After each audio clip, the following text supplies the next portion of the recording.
الحمد لله وكفى وسلام على عباده الذين اصطفى أما بعد فأعوذ بالله من الشيطان الرجيم بسم الله الرحمن الرحيم يا أيها الذين آمنوا اتقوا الله ولتنظر نفس ما قدمت لغد واتقوا الله إن الله خبير بما تعملون ولا تكونوا كالذين نسوا الله فأنساهم أنفسهم أولئك هم الفاسقون لا يستوي أصحاب النار وأصحاب الجنة أصحاب الجنة هم الفائزون رب اشرح لي صدري ويسر لي أمري واحلل عقدة من لساني يفقهوا قولي سبحانك لا علم لنا إلا ما علمتنا إنك أنت العليم الحكيم إن الله وملائكته يصلون على النبي يا أيها الذين آمنوا صلوا عليه وسلموا تسليما اللهم صل على محمد عبدك ورسولك وصل على المؤمنين والمؤمنات والمسلمين والمسلمات صدق الله العظيم وصدق رسوله النبي الكريم ونحن على ذلك لمن الشاهدين والشاكرين والحمد لله رب العالمين اللہ رب العزت کا بے حد کرم اور احسان ہے، اللہ تعالیٰ نے آپ حضرات کے قدموں میں حاضری کا یہ موقع عطا فرمایا۔ اللہ ہم سب کے اس میں بیٹھنے کو قبول فرمائے، اسے اپنی رضا کا ذریعہ بنائے اور ہمیں اپنی اصلاح کا صحیح فکر اور صحیح ذوق اللہ عطا فرما دے۔ مفتی صاحب بھی اپنے والد صاحب کا ذکر کر رہے تھے۔ حقیقت یہ ہے کہ بڑوں کا جو وجود ہوتا ہے وہ بڑا باوجود ہوتا ہے، اور بڑوں کی جو کمی ہے وہ کبھی پوری نہیں ہوا کرتی۔ میں بھی جب سے آیا نظریں انہیں تلاش کرتی ہیں، وہ ملاقاتیں، وہ یادیں انسان کی باقی رہ جاتی ہیں۔ اچھے انسان کا اچھا عمل وہ بھی یاد رکھا جاتا ہے، اور برے انسان کا برا عمل وہ بھی یاد رہ جاتا ہے۔ آج ان کا ذکر ہم اللہ کے گھر میں بیٹھ کر کر رہے ہیں کہ ان کی نیکی، آج اگر ان کی اولاد ہمیں نیک نظر آتی ہے، دین کی خدمت کرتی ہوئی نظر آتی ہے، تو یہ ماں باپ کی خوبی کا اثر ہوتا ہے، ان کی دعاؤں کا اثر ہوتا ہے، اور جن کے وجود کی ایسی برکت ہو کہ ان کی اولاد میں بھی وہ برکت نظر آئے، تو پھر وہ وجود کیسے باوجود ہوں گے۔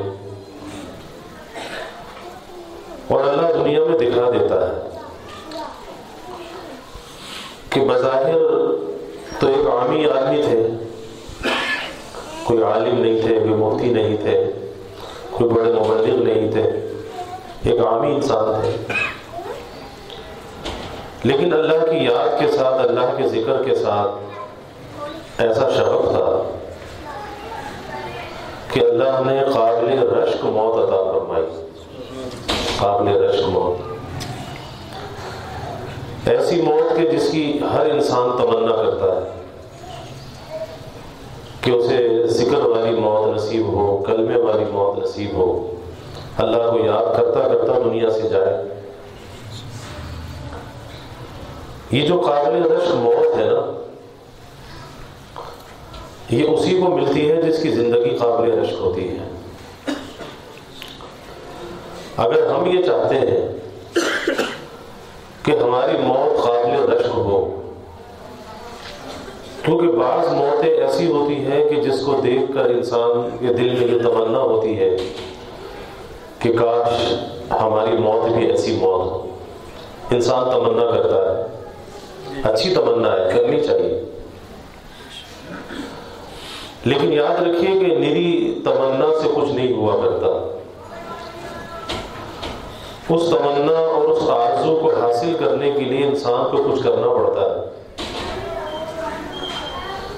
انسان اگر اولاد کی تمنا کرے کہ اولاد ہو جائے اور نکاح نہ کرے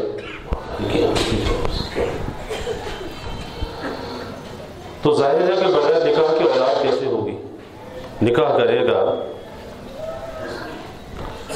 بیوی کے حق کو ادا کرے گا، اللہ اولاد بھی دے دے گا، لیکن تمنا سے اولاد نہیں ملا کرتی۔ اسی طرح دنیا کا کوئی بھی کام ہو،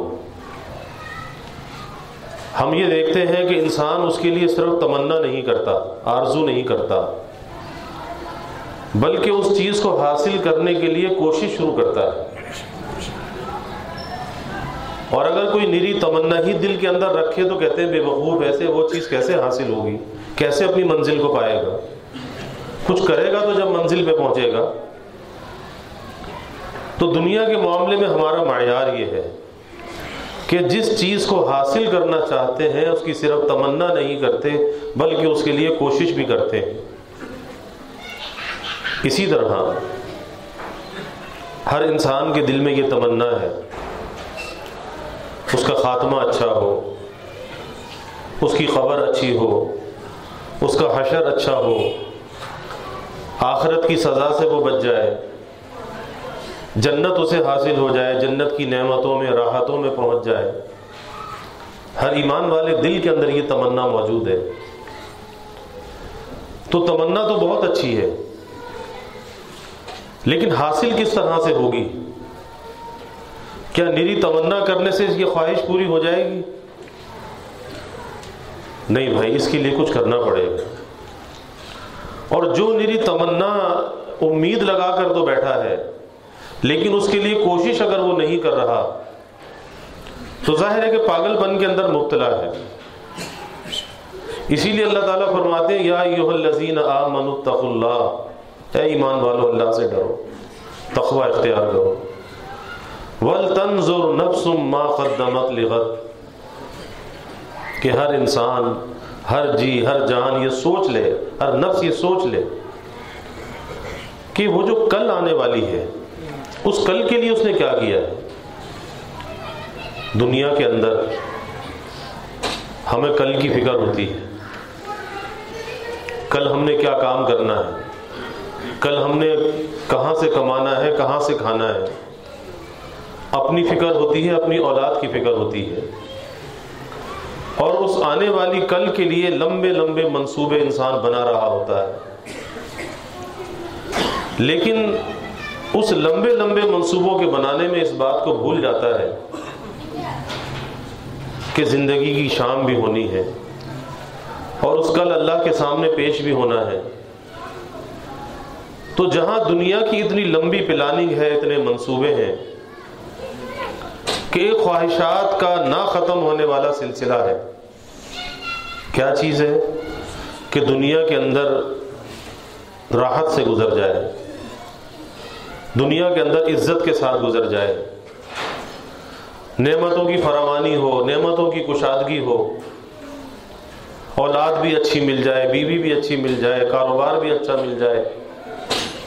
یہ ساری آرزویں کیا؟ آئندہ کی کل کی فکر ہے۔ لیکن ان فکروں کے اندر یہ فکر شامل نہیں ہے کہ وہ کل قیامت کی جو کل آنے والی ہے اس کل کے لیے میں کیا کر رہا ہوں۔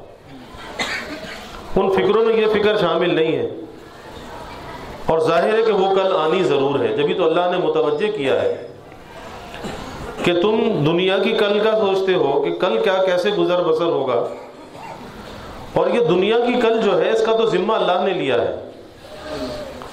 جس اللہ نے اس دنیا کے اندر پیدا کیا ہے اللہ نے اس کا رزق بھی مقدر کیا ہے، اور وہ اس کا رزق مقسوم ہے، اللہ کا وعدہ ہے، وہ رزق انسان تک پہنچ کے رہتا ہے، لیکن آخرت کے لیے صحیح اور کوشش ہے، آج ہم اس سے غافل ہیں، اور اس کل کی فکر ہم نہیں کر رہے۔ ہم تمنا تو اچھی دلوں کے اندر رکھتے ہیں، خواہشات تو بہت اچھی ہیں، لیکن تیاری نظر نہیں آتی۔ آپ دیکھ لیجئے کہ انسان کی زندگی کا کوئی مقصد، کوئی مرکز اور کوئی محور اگر کوئی چیز ہوتی ہے، اس کی گفتگو کے اندر وہی چیز شامل ہوتی ہے۔ ہم ذرا اپنا جائزہ لیں کہ جب ہم مل بیٹھتے ہیں، کوئی چند رشتہ دار مل بیٹھتے ہیں، چند دوست مل بیٹھتے ہیں، تو ہماری باتوں کا مرکز اور محور کیا چیز ہوتی ہے، اور اس میں دنیا کتنی ہوتی ہے اور آخرت کتنی ہوتی ہے۔ جب چند لوگ مل بیٹھتے ہیں، چند دوست مل بیٹھتے ہیں، اکثر دنیا کے قصے اور بکھیڑے تو ذکر ہوتے ہیں، لیکن فکر آخرت کی کوئی بات نہیں ہوتی، فکر آخرت کی کوئی بات نہیں ہوتی، نیکیوں کو کوئی تذکرہ تبصرہ نہیں ہوتا، نیکی کی طرف ایک دوسرے کو رغبت نہیں دلائی جاتی۔ ہاں، دنیا جہاں کے بکھیڑے ہم ضرور ذکر کرتے ہیں، ہم سیاست کے میدان میں بھی گفتگو کرتے ہیں، ہم عالمی حالات پر بھی گفتگو کرتے ہیں، ہم بیماریوں کو، وباؤں کو بھی زیر بحث لے کر آتے ہیں۔ یعنی کوئی دنیا کا ایسا ٹاپک نہیں ہے کہ جس پہ ہم گفتگو نہ کرتے ہوں، کیونکہ آج یہ جو میڈیا کا زمانہ ہے نا، الیکٹرانک میڈیا، سوشل میڈیا، اس نے انسان کو ایک گھن چکر بنا دیا کہ پہلے تو صرف ایک الیکٹرانک میڈیا تھا، اگر وقت ہوتا تھا تو آدمی سامنے بیٹھ جاتا تھا، اور یہ سوشل میڈیا کا گھن چکر ایسا ہے کہ ہر جیب کے اندر موجود ہے، اور دنیا جہاں کی خبریں چلی آ رہی ہیں، اور یہ بھی دیکھ رہا ہے، سن رہا ہے، پڑھ رہا ہے۔ اب وہ جو میل ملاقات ہے آپس کی، اس میں آخرت کا کوئی تذکرہ نہیں ہے، تبصرہ نہیں ہے، وہ انہی دنیا کی باتوں کا تذکرہ ہے، تبصرہ ہے، اور ان دنیا کی باتوں کا تذکرہ تبصرہ کر کے اپنے وقت کو ضائع کرنا ہے، وقت کا ضیاع۔ اور یہ وقت کا جو ضیاع ہے، یہ بہت بڑا نقصان ہے کہ آدمی اپنے وقت کو ضائع کرے، کہ جن لمحات زندگی کو اللہ کی اطاعت میں، ذکر میں گزارنا چاہیے تھا، جب ان لمحات زندگی کو ان فضولیات میں گنوا دیا، تو آگے اس وقت کے بدل کہاں سے لے کر آئے گا؟ اس وقت کا بدل کہاں سے لائے گا؟ جو وقت گزر گیا وہ گزر گیا، اور گزرا ہوا وقت کبھی واپس نہیں آیا کرتا۔ یاد رکھیے کہ ہر آنے والا لمحہ، زندگی کا ہر آنے والا لمحہ، اس لمحے کا ایک حق ہوتا ہے، اس لمحے کی ایک قیمت ہوتی ہے۔ جس نے اس لمحے کا حق ادا کر دیا، اس کی قیمت کو ادا کر دیا، اس نے تو اسے قیمتی بنا لیا۔ لیکن جس نے اس لمحے کو ضائع کر دیا، چاہے فضولیات میں ضائع کیا یا معصیات میں ضائع کیا، اللہ کی نافرمانی میں ضائع کیا، اب آگے اس کی تلافی کیسے کر سکتا ہے؟ کیونکہ آگے آنے والا جو لمحہ ہے اس کا اپنا حق ہے۔ اب یہ پچھلے کی تلافی کرے گا یا اگلا حق ادا کرے گا؟ کیا کرے گا؟ اس لیے وقت کا خسارہ، وقت کا نقصان، یہ بہت بڑا نقصان ہے، اس کی تلافی کی کوئی صورت موجود نہیں ہے، اور آج ہم اپنے وقت کا بھائی بہت نقصان کر رہے ہیں۔ میں ایک فکر دلانے کے لیے یہ بات عرض کر رہا ہوں کہ ہم اپنی گفتگو کا مرکز اور محور اگر دیکھیں تو یہ دنیا ہوتی ہے، سیاست ہوتی ہے، عالمی حالات ہوتے ہیں۔ اور صحابہ کی کیفیت یہ تھی کہ صحابہ آپس میں جب ملتے تھے تو صحابہ آپس میں کہتے تھے چلو بھائی اپنے ایمان کی تجدید کر لو، اپنے ایمان کو نیا کر لو، کلمہ طیبہ کا ورد کرتے تھے۔ اور اللہ کے حبیب صلی اللہ علیہ وسلم نے بھی فرمایا کہ بھائی تم اپنے ایمان کو نیا کر لیا کرو، تازہ کر لیا کرو۔ تو صحابہ نے سوال کیا کہ یا رسول اللہ صلی اللہ علیہ وسلم، ایمان کو نیا کیسے کر لیں، اس کی تجدید کیسے کریں، تازہ کیسے کریں؟ آپ نے فرمایا کہ کثرت سے لا الہ الا اللہ کا ورد کیا کرو، یہ لا الہ الا اللہ کا ورد کرنا یہ تمہارے ایمان کو تازگی بخشتا ہے، یہ تمہارے ایمان کو نیا کرتا ہے، ورنہ یہ ایمان بھی پرانا ہو جاتا ہے۔ صحابہ نے پوچھا کیا ایمان بھی پرانا ہو جاتا ہے جس کو نیا کر لے؟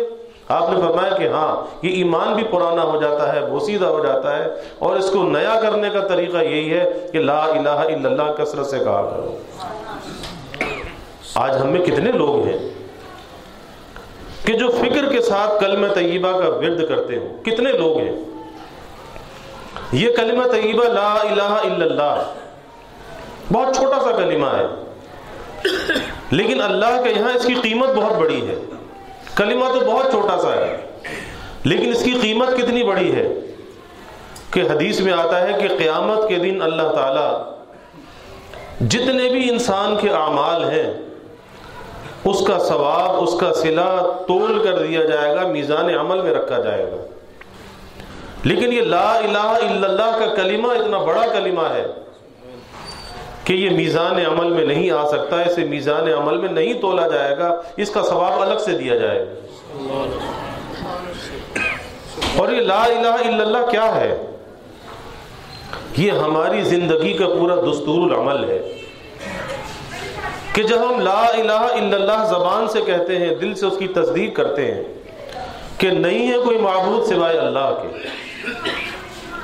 تو جب ہم لا الہ کہتے ہیں تو غیر اللہ کی نفی کر دیتے ہیں، اور الا اللہ جب کہتے ہیں تو اللہ کا اثبات کرتے ہیں، اللہ کی موجودگی کا اعتراف کرتے ہیں۔ تو یہ لا الہ الا اللہ کیا ہے؟ یہ زندگی کا دستور ہے۔ یہ لا الہ الا اللہ کیا ہے؟ یہ اللہ اور بندے کے درمیان ایک عہد ہے، ایک معاہدہ ہے۔ اللہ اور بندے کے درمیان معاہدہ ہے۔ کوئی آدمی کہیں نوکری لینے جاتا ہے نا تو معاہدہ کرتا ہے، اسے آفر کی جاتی ہے کہ آپ کی یہ ڈیوٹی ہوگی، وہ اسے قبول کرتا ہے۔ جیسے دنیا کے اندر معاہدے ہوتے ہیں، تو کوئی یہ کہے کہ ہمارا اللہ کے ساتھ کیا معاہدہ ہے؟ یہی تو معاہدہ ہے لا الہ الا اللہ، یہی معاہدہ ہے کہ جب ہم نے لا الہ الا اللہ کہا، ہم نے اللہ کے علاوہ اللہ کے غیر کی نفی کر دی۔ کوئی معبود نہیں، کوئی مالک نہیں، کوئی رازق نہیں، کوئی خالق نہیں، مطلوب، مقصود، مسجود ایک ہی ذات ہے، اور وہ اللہ کی ذات ہے۔ اور جب وہ اللہ کی ذات ہی سب کچھ ہے تو پھر اس کے کچھ حقوق ہمارے ذمہ وابستہ ہیں۔ جب ہم نے اس کی الوہیت کا، مالک اور خالق ہونے کا، رزاق ہونے کا اعتراف کر لیا ہے، اب اس کے کچھ حقوق ہم سے وابستہ ہو گئے، ہم نے ان حقوق کو ادا کرنا ہے۔ اور انبیاء علیہم الصلوۃ والسلام جو آئے اور آخر میں سید الانبیاء خاتم النبیین صلی اللہ علیہ وسلم تشریف لائے، تو انبیاء علیہم الصلوۃ والسلام کی جو زندگیاں ہیں، ان کی جو تعلیمات ہیں، وہ اسی کلمے کی تشریحات ہیں، اسی کی تشریحات ہیں۔ ان ساری تشریحات کا مرکز اور محور یہی کلمہ ہے لا الہ الا اللہ۔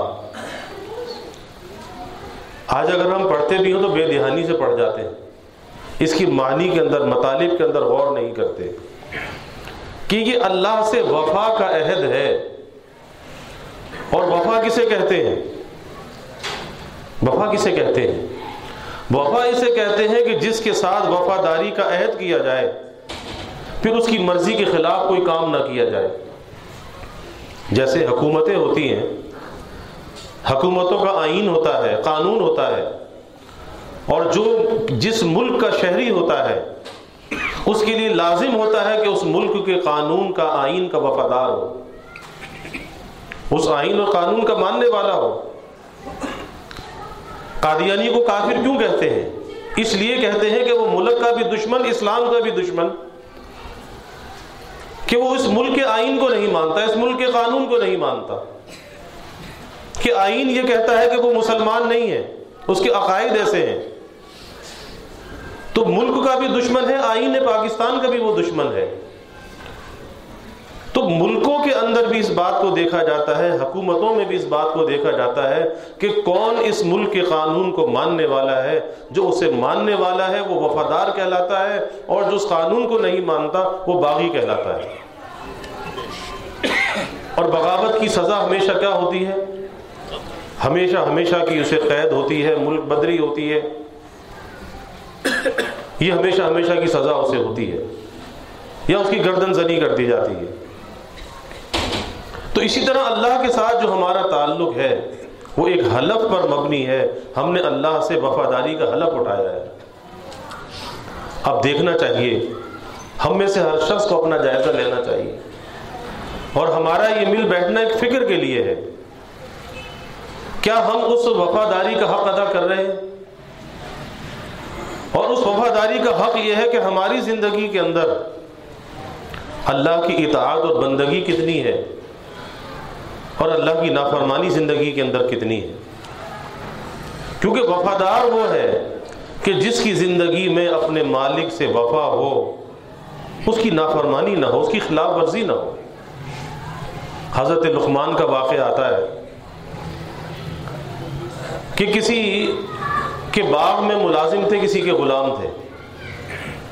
ایک مرتبہ باغ کا مالک آیا تو باغ کے مالک نے یہ کہا کہ بھائی ایک ککڑی جو ہے وہ توڑ کر لاؤ۔ توڑ کر لے آئے۔ جب باغ کے مالک نے کاٹا اور یہ کہا کہ ذرا میٹھی توڑ کے لانا، تو ایک ککڑی توڑ کر لے آئے اور اسے مالک کو دی۔ مالک نے جب اسے کاٹا اور یہ کاش ان کو دی، بڑے مزے سے کھا گئے۔ تو مالک نے دوسری جب اپنے منہ میں رکھی تو وہ تو کڑوی تھی، بالکل اسے تھوک دی اور کہا کہ تم نے کڑوی کھا لی۔ کہا کہ حضور آپ نے کہا تھا شیریں لانا، تو مجھے تو شیریں کی پہچان ہی نہیں تھی کہ شیریں کسے کہتے ہیں۔ اس نے کہا کہ کبھی تم نے یہاں سے کوئی چیز توڑ کر نہیں کھائی؟ کہا کہ نہیں، میں نے کبھی کوئی چیز توڑ کر نہیں کھائی۔ کہا کہ کیوں نہیں کھائی؟ تو میں تو باغ کی نگرانی پر چھوڑا گیا تھا۔ تو کہا کہ حضور نگرانی پر تو چھوڑا تھا لیکن کھانے کے لیے نہیں چھوڑا تھا، میں تو بس نگرانی کر رہا ہوں۔ اب یہ ہے مالک کی وفا کہ جس کام پر اس غلام کو لگا دیا بس وہ اس کام پر وہ لگا ہوا ہے کہ آپ نے نگرانی کا کہا تھا تو میں نگرانی تو کر رہا ہوں۔ اسی طرح ہمارے مشائخ میں سے ہوئے علاء الدین صابر کلیری رحمۃ اللہ علیہ، کہ گھر کے اندر غربت تھی، فقر و فاقہ تھا، اور یہ علاء الدین اور نظام الدین دونوں خالہ زاد بھائی ہیں، دونوں کی والدہ بہنیں، لیکن ایک طرف فتوحات تھی اور ایک طرف بالکل غربت اور تنگ دستی تھی۔ اور یہ دونوں بھانجے ہیں بابا فرید شکر گنج رحمۃ اللہ علیہ کے۔ تو ماں نے کہا کہ گھر میں تنگی ہے، کھانے پینے کی پریشانی ہے، چلو بابا فرید صاحب کا لنگر چلتا تھا تو اسے وہاں پر چھوڑ دیتے ہیں، کھائے گا پیے گا، کچھ صحت بن جائے گی، جان بن جائے گی۔ تو وہاں پر چھوڑ دیا۔ بھائی کو آ کر کہا کہ بھائی بچہ کمزور ہے، گھر میں تنگ دستی ہے، اسے اپنے پاس رکھ لو۔ کہا کہ ٹھیک ہے، تمہاری ذمہ داری مطبخ پر ہے، جہاں لنگر چلتا ہے وہاں تمہاری ذمہ داری ہے۔ بس ذمہ داری میں لگ گئے۔ ایک عرصہ گزرنے کے بعد ماں آئی، ماں نے آ کے دیکھا کہ بچہ تو اور زیادہ کمزور ہو گیا، تو بھائی سے شکوہ کیا کہ میں تو آپ کے پاس اس لیے چھوڑ کر گئی تھی کہ یہ بچہ یہاں رہے گا، کھائے گا پیے گا، اس کی صحت بحال ہو جائے گی، یہ تو اور کمزور ہو گیا۔ تو بابا صاحب نے بلایا، کہا کہ بھائی تمہاری ذمہ داری تو مطبخ پہ لگائی گئی تھی، لنگر پہ لگائی گئی تھی، تو تم کیا کھاتے نہیں ہو؟ کہا کہ حضور آپ نے یہ کہا تھا کہ لنگر کو چلاؤ تو میں لنگر چلا رہا ہوں، آپ نے کھانے کا نہیں کہا تھا اس لیے میں نے کھایا نہیں۔ یہ ہے وفاداری، کھایا نہیں۔ پھر کیا کرتے تھے؟ تو کہا کہ یہ خانقاہ میں جو گلر کا درخت تھا اس درخت سے گلر توڑ توڑ کے کھا لیتا تھا، بس اس طرح سے گزارا کیا۔ تو بابا فرید شکر گنج رحمۃ اللہ علیہ پر ایک کیفیت طاری ہوئی اور فرمایا کہ میرا علاء الدین تو صابر ہے، تو مرشد کی طرف سے صابر ہونے کا لقب ملا کہ میرا علاء الدین تو صابر ہے، اس لیے وہ مشہور ہوئے صابر کلیری رحمۃ اللہ علیہ سے. آج بھی کلیر شریف میں ہندوستان میں ان کا مزار مرجع خلائق ہے. تو یہ ہے وفاداری کہ انسان کے ساتھ بھی ایسی وفاداری کرتا ہے. اور جس کے اندر یہ وفاداری کا جذبہ ہو، پھر اپنے اللہ کے ساتھ کیوں نہ وفاداری ہو. اور دنیا کے اندر ہم اس معیار کو دیکھتے ہیں کہ مالک اپنے ملازم کی وفاداری دیکھتا ہے، باپ اپنے بیٹے کی وفاداری دیکھتا ہے، شوہر اپنی بیوی کی وفاداری دیکھتا ہے. دیکھتے یا نہیں دیکھتے؟ اس کو ناپتے ہیں، اس کو جانچتے ہیں یا نہیں جانچتے؟ تو کیا پھر اللہ کے ساتھ بندے کی وفاداری نہیں ہونی چاہیے؟ اور کیا اس کی زندگی اللہ کی اطاعت کے ساتھ نہیں گزرنی چاہیے؟ پھر یہاں آ کر ہم اس معیار کو کیوں بھول جاتے ہیں؟ ہم انسانوں سے تو وفا کی امید کریں، لیکن جو ہمارا پیدا کرنے والا رب ہے، ہم اس کے وفادار نہ بنیں، ہم اس کی اطاعت کے ساتھ زندگی کو نہ گزاریں.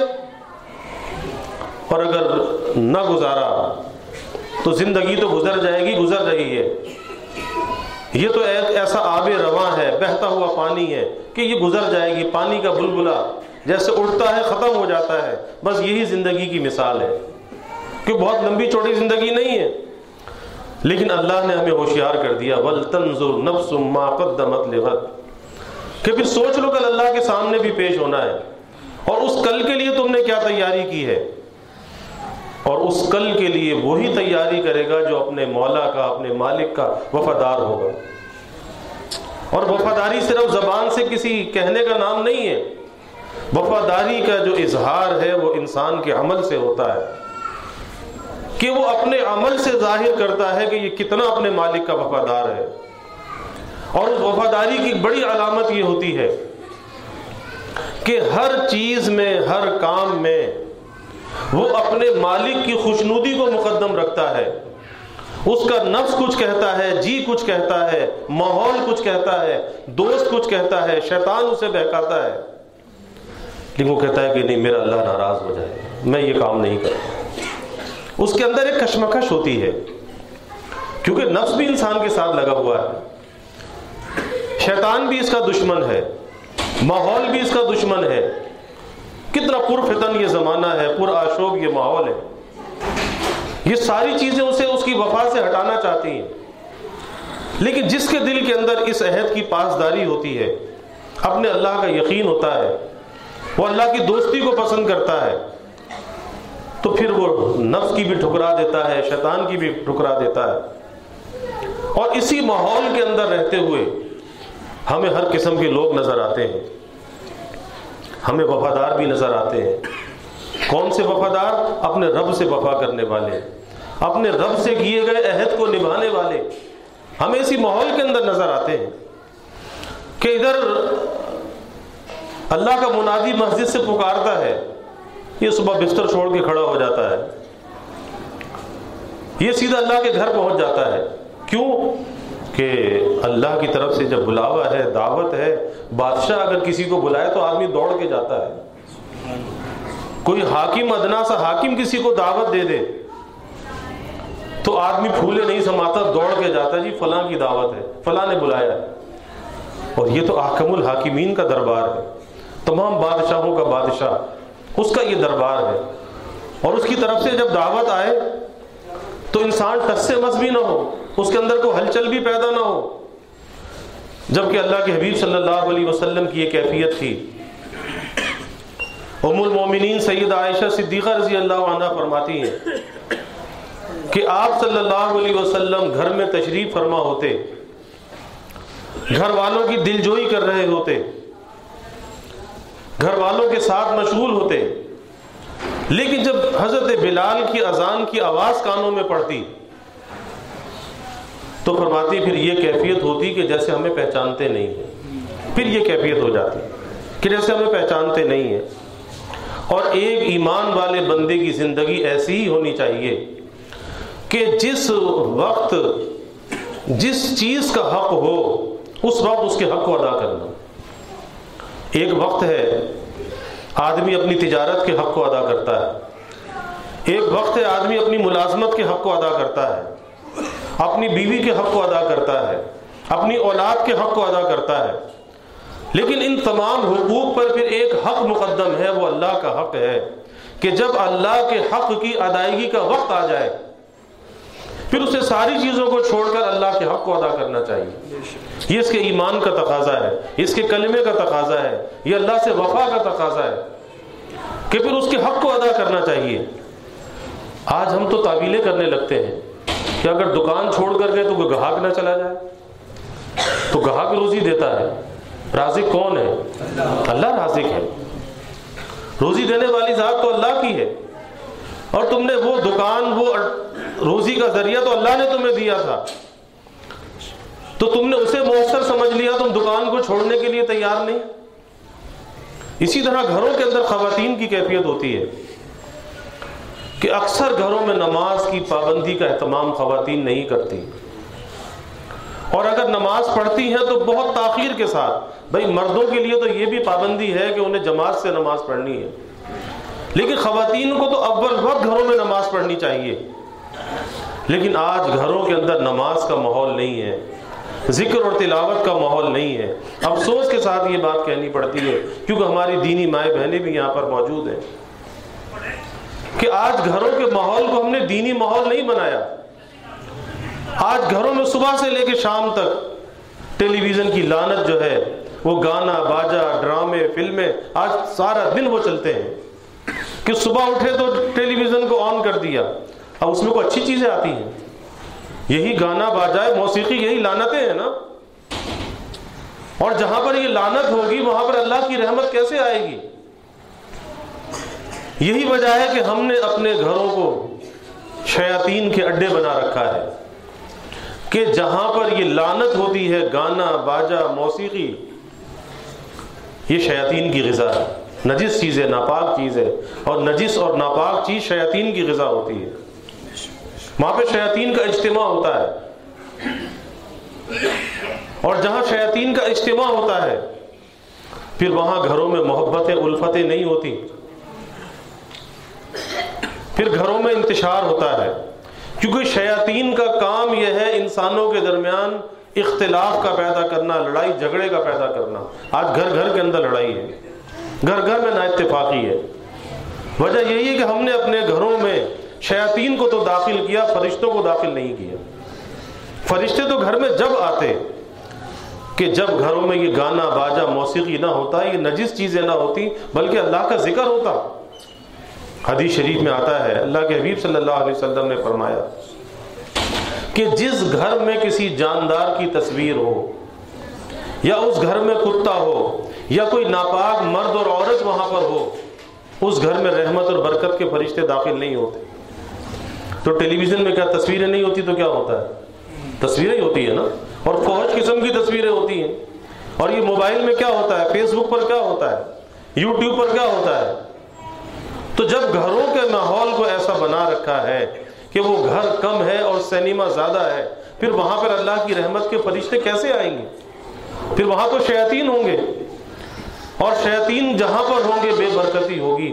آج ہر گھر میں اس بات کا رونا ہے، جی گھر میں برکت نہیں ہے، روزی کے اندر برکت نہیں ہے۔ تو برکت کے دروازے تو خود بند کر رکھے ہیں۔ برکت تو موجود ہے، برکت تو آنا چاہتی ہے، لیکن ہم دروازے نہیں کھولتے۔ وہ برکت آئے تو کہاں سے آئے؟ اور برکت کے دروازے اللہ کے ذکر سے کھلتے ہیں۔ یہ گھروں کی آبادی اللہ کے ذکر سے ہوتی ہے، انسانوں سے نہیں ہوتی۔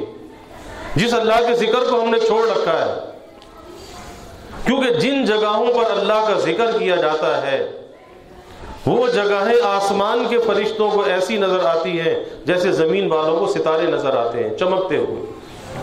اور جہاں پر اللہ کا ذکر نہ کیا جائے وہ مثل قبرستان کے ہیں، مثل ویرانوں کے ہیں۔ تو ہم نے اپنے گھروں کو مثل قبرستان کے بنا رکھا ہے، ویرانے کے بنا رکھا ہے، کہ وہاں پر ہم اللہ کا ذکر نہیں کرتے۔ خواتین کے پاس بہت وقت ہوتا ہے، بہت وقت ہوتا ہے۔ آج کل کے زمانے میں جدید سہولیات ہیں، کچن میں جدید سہولیات کے جو ایکوپمنٹ موجود ہیں۔ پہلے زمانے جیسی محنت آج کھانے پکانے میں نہیں ہوتی، ہر چیز ریڈی میڈ تیار ہو جاتی ہے۔ لیکن اس کے باوجود خواتین کے پاس ہی بہانہ ہے کہ جی ہمارے پاس تو وقت نہیں ہے، ہم کیسے تلاوت کریں، کیسے ذکر کریں۔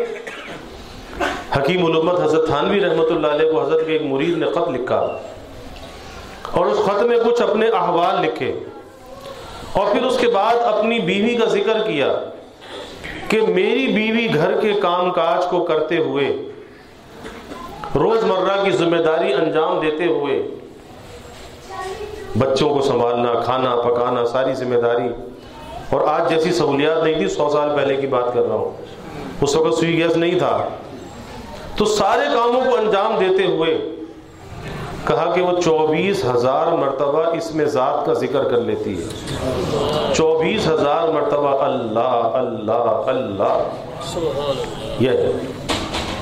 اور ابھی مفتی صاحب فرما رہے تھے نا کہ ان کے والد صاحب کے ہر سانس کے ساتھ اللہ اللہ نکل رہی تھی، اس سے پتہ چلتا ہے کہ وہ کتنا اللہ کا ذکر کرتے تھے۔ آمد و شد میں نفس کے ہم ذکر ہو کرتے رہے، آمد و شد میں نفس کے ہم ذکر ہو کرتے رہے، اور بھری محفل میں ہم ان سے گفتگو کرتے رہے، کہ سانس کے آنے جانے میں اللہ اللہ ہوتی رہی، محفل میں رہے، مجمع میں رہے، لیکن سب سے کٹے رہے، ان سے جڑے رہے۔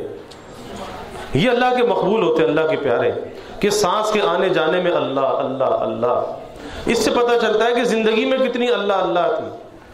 تو آج خواتین بھی کہتی ہیں ہمارے پاس تو وقت نہیں ہے، اور حضرت جنید بغدادی رحمۃ اللہ علیہ کی والدہ کتنا قرآن پڑھتی تھی کہ واقعات میں آتا ہے کہ جب ماں کے پیٹ سے پیدا ہوئے تو 15 پارے کے تو پہلے ہی حافظ تھے، کہ زمانے حمل میں ماں کثرت سے تلاوت کرتی تھی۔ اور آج کی مائیں فلمیں اور ڈرامے دیکھتی ہیں، پھر اولاد اگر پیٹ میں ہے تو اس پہ اثر کیا آئے گا؟ پھر ویسے ہی کارٹون بچے پیدا ہوں گے نا، پھر ویسے ہی نافرمان پیدا ہوں گے۔ تو بھائی اللہ کے ذکر سے اپنے گھروں کو آباد کیجئے، اللہ کے ذکر سے اپنے دلوں کو آباد کیجئے۔ یہ دلوں کی آبادی بھی اللہ کے ذکر سے ہے، اور گھروں کی آبادی بھی اللہ کے ذکر سے ہے۔ اور اس کا سب سے بڑا فائدہ، کل بھی میں یہ بات، آج صبح بھی یہ بات میں عرض کر رہا تھا، کہ اس ذکر کا سب سے بڑا فائدہ، چاہے ہمیں دنیا میں کچھ محسوس ہو یا نہ ہو، لیکن ذکر کا فائدہ ضرور ہے۔ اور ایک بات اور ذہن میں رکھیے کہ جب اللہ کا نام لیں، جب ذکر کریں تو صرف اللہ کے لیے کریں، کسی لذت کے لیے نہیں، کسی مزے کے لیے نہیں، کسی کیفیت کے لیے نہیں۔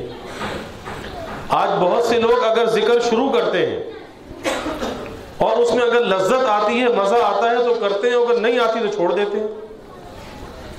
تو جو لذت کا طالب ہے، مزے کا طالب ہے، تو یہ لذت اور مزہ جو ہے یہ بھی مخلوق ہے، اور طالب تو خالق اور مالک کا ہونا چاہیے۔ پتہ چلا کہ یہ اللہ کا ذکر بھی جو ہے لذت کے لیے لے رہا ہے، اللہ کا نام مزے کے لیے لے رہا ہے، مزہ آئے یا نہ آئے، لیکن اللہ کا نام اللہ کے لیے لینا چاہیے۔ اور جب ایک دفعہ اللہ کا نام لینا شروع کر دے تو بھائی پھر اللہ کا نام کبھی چھوڑنا نہیں چاہیے۔ یہ اللہ کا نام چھوڑنے والی چیز نہیں ہے۔ اور میں نے پہلے بھی واقعہ عرض کیا تھا کہ یہ اللہ کا نام لیتے لیتے ایسی یادداشت دل کے اندر قائم ہو جاتی ہے، اور یہ اللہ کا نام اس طرح سے رگ و پے میں سرائیت کر جاتا ہے۔ آج تو ہم سے 10 منٹ بھی ذکر نہیں ہوتا نا، لیکن ایسے ایسے لوگ بھی تھے جو 1.25 لاکھ دفعہ اللہ اللہ کرتے تھے۔ آپ اندازہ لگائیے ان کے اندر ذکر کے کیسے انوار ہوں گے، ان کا دل کتنا منور ہوگا، اور ان کی روح جو ہے کتنی لطیف ہوگی کہ جو اتنا اللہ کا ذکر کرتے تھے۔ آج لوگوں سے ذکر نہیں ہوتا، تو اللہ کا نام کبھی چھوڑنا نہیں چاہیے۔ اور اس کا سب سے بڑا فائدہ موت کے وقت ہوتا ہے، اور موت کی منزل سے ہم سب کا واسطہ پڑنے والا ہے۔ اور موت اچھی بھی ہوتی ہے، موت بری بھی ہوتی ہے۔ بعضی موتیں ایسی ہوتی ہیں انسان تمنا کرتا ہے کہ اللہ ایسی موت نصیب کرے، اور بعضی موتیں ایسی ہوتی ہیں کہ انسان پناہ مانگتا ہے اللہ ایسی موت کسی کی نہ ہو۔ اس کی کیفیات لکھی کہ ایک آدمی کسی گناہ کے اندر مبتلا تھا، اور گناہ کرتے کرتے موت آ گئی تو خاتمہ خراب ہو گئی۔ کوئی زبان سے کوئی ایسا برا کلمہ نکالا، کفر کا کلمہ نکالا، موت آ گئی، خاتمہ خراب ہو گیا۔ تو سوچ کر زبان سے الفاظ نکالنے چاہیے، کہیں وہ نکلا ہوا لفظ کہیں آخری نہ ہو جائے، اس کے بعد کچھ کہنے کی نوبت نہ آئے، ایمان کی تجدید کی نوبت نہ آئے، اور دنیا سے ایمان ضائع کر کے چلا جائے۔ تو اس لیے اللہ کے ذکر کی عادت ہو، اس زبان پر اللہ کا ذکر ہونا چاہیے، غیر کا ذکر نہیں۔ آج غیر کا ذکر بہت کرتے ہیں، اور جب آدمی اللہ کا ذکر کرتا ہے، یہ ذکر ایسا رگ و پے میں سرائیت کر جاتا ہے، اس کے ریشے ریشے کے اندر اس کے انوار ہوتے ہیں۔ حضرت مولانا یحییٰ مدنی صاحب رحمۃ اللہ علیہ، حضرت شیخ الحدیث کے خلفاء میں سے تھے کراچی میں، ان کا واقعہ ہے، چند سال پہلے وصال ہوا کہ جب حضرت کی بیماری تھی، غشی تھی، بے ہوشی تھی، ہاسپٹل میں ایڈمٹ کیا گیا، تو ڈاکٹر معائنے کے لیے آیا، اور ڈاکٹر نے وہ آلہ اسٹیٹسکوپ سینے پر رکھا، تو وہ سن رہا ہے، کانوں میں آواز آ رہی ہے اللہ اللہ اللہ اللہ۔ اب تو بے ہوشی کی حالت ہے، غشی کی حالت ہے، لیکن اندر سے آواز ہے اللہ اللہ اللہ۔ ہم بھی سوچے کہ ہم نے اللہ کا اتنا ذکر کیا ہے کہ اللہ کی یاد ایسی بسائی ہے کہ ہمارے سانسوں کے آنے جانے میں اللہ اللہ ہوتی ہو۔ یہی وجہ ہے کہ دلوں میں اللہ کے ذکر کا انوار نہیں ہے، دلوں میں ظلمت ہے، قساوت ہے، کدورت ہے، سختی ہے، وہ سختی کا اثر نظر آتا ہے۔ اب ڈاکٹر چیک کر رہا ہے، بے ہوشی کی حالت ہے، لیکن اندر سے آواز ہے، وہی بات سانسوں کے آنے جانے میں اللہ اللہ ہو رہی ہے، اللہ اللہ۔ اس ڈاکٹر نے کہا کہ شاید میرا وہم ہوگا، تو دوسرے ڈاکٹر کو بلایا، اس نے آ کر چیک کیا، اس نے بھی یہی کہا کہ بھئی یہ تو اللہ اللہ کے اندر سے صدا ہے۔ پھر تیسرے ڈاکٹر کو بلایا گیا، اس نے آ کر دیکھا، اس نے بھی یہی کہا اللہ وہ درجہ عطا فرما دے، وہ کیفیت عطا فرما دے۔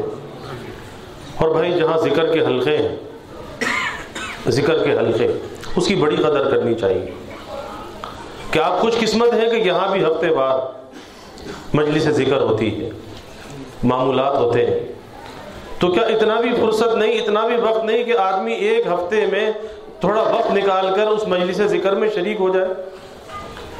اور یہ جو مجلس ذکر ہے نا، یہ ذکر کرنا، اصل ذکر تو انفرادی ہے کہ آدمی تنہائی میں بیٹھ کر انفرادی طور پر اپنا ذکر کرے، لیکن یہ اجتماعی طور پر جو ذکر کیا جاتا ہے، یہ سیکھنے سکھانے کے لیے ہے، یہ ایک عادت کو قائم کرنے کے لیے ہے، تاکہ ذکر کا انداز بھی آ جائے اور ذکر کی عادت بھی قائم ہو جائے۔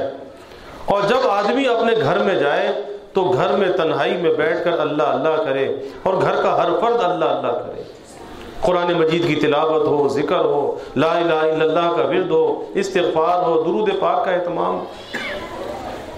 تو یہ صرف ایک عادت کو قائم کرنے کے لیے۔ اور جب اتنی مشغولی اس زمانے کے اندر ہے کہ ہر آدمی کہتا ہے جی مجھے وقت نہیں ملتا، تو بہت سی چیزیں ایسی ہوتی ہیں کہ اگر انفرادی طور پر کسی کام کا کرنا انسان کو مشکل ہو رہا ہے تو وہ اجتماعیت کے اندر وہ کام اس کے لیے آسان ہو جاتا ہے۔ جیسے رمضان کی 20 رکعت تراویح ہے کہ آدمی جماعت کے ساتھ تو بڑی آسانی سے پڑھ لیتا ہے، اب اگر وہ تنہا پڑھنے لگے تو 20 رکعت بہت بھاری پڑتی ہے، اور اگر کسی کی رہ جائے تو پڑھنا مشکل ہو جاتی ہے۔ تو اس لیے اجتماعی طور پر جو ذکر کیا جاتا ہے، اسی لیے کیا جاتا ہے کہ ذکر کی عادت قائم ہو جائے، اور پھر ہم تنہائی میں خلوت میں بیٹھ کر اپنے اللہ کو یاد کریں۔ اور بھائی خلوت میں تنہائی میں اللہ کو یاد ضرور کرنا چاہیے، ضرور کرنا چاہیے۔ آج دو چیزیں ہم سے چھوٹ رہی ہیں، ایک خلوت کو ہم نے چھوڑ رکھا ہے، ایک اللہ کے ذکر کو چھوڑ رکھا ہے۔